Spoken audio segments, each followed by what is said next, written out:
Hello language lovers. आज हम बात करेंगे भोजपुरी की, जो एक इंडो आर्यन लैंग्वेज है और कल्चर से भरपूर है। रेडी हो एक्सप्लोर करने के लिए? चलो शुरू करते हैं। सबसे पहले इंडिया। भोजपुरी इंडिया की सबसे ज्यादा बोली जाने वाली रीजनल लैंग्वेजेस में से एक है। ये बिहार, ईस्टर्न उत्तर प्रदेश और झारखंड के कुछ हिस्सों में बोली जाती है, जैसे वेस्ट चंपारण, सीवान, बलिया और गोरखपुर। इंडिया में लाखों लोग भोजपुरी बोलते हैं और ये सिर्फ बातचीत तक सीमित नहीं है, ये लोक संगीत, साहित्य और फिल्म इंडस्ट्री में भी बहुत बड़ा है। अब चलते हैं नेपाल। नेपाल के साउथर्न प्लेन्स में, खास तौर पर रौताहट, बारा और परसा जैसे डिस्ट्रिक्ट्स में भोजपुरी बहुत जरूरी लैंग्वेज है। हालांकि ये नेपाल की ऑफिशियल लैंग्वेज नहीं है, फिर भी लाखों लोग इसे बोलते हैं और ये नेपाल के मल्टीलिंगुअल कल्चर का एक जरूरी हिस्सा है।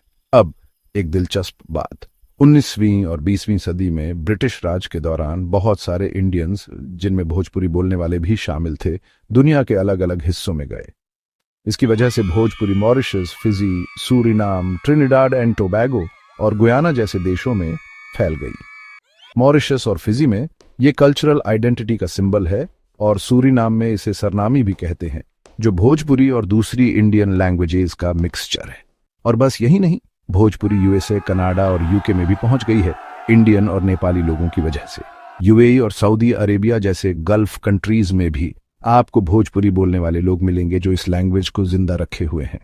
इतने सारे बोलने वालों और इतने प्रभाव के बावजूद भोजपुरी अभी भी इंडिया के संविधान में ऑफिशियल मान्यता के लिए संघर्ष कर रही है।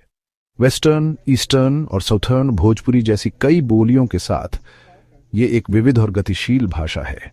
तो बस इतना ही, भोजपुरी सिर्फ एक भाषा नहीं है, ये इतिहास और संस्कृति का एक जीवंत हिस्सा है जो इंडिया, नेपाल और दुनिया भर में फल फूल रहा है।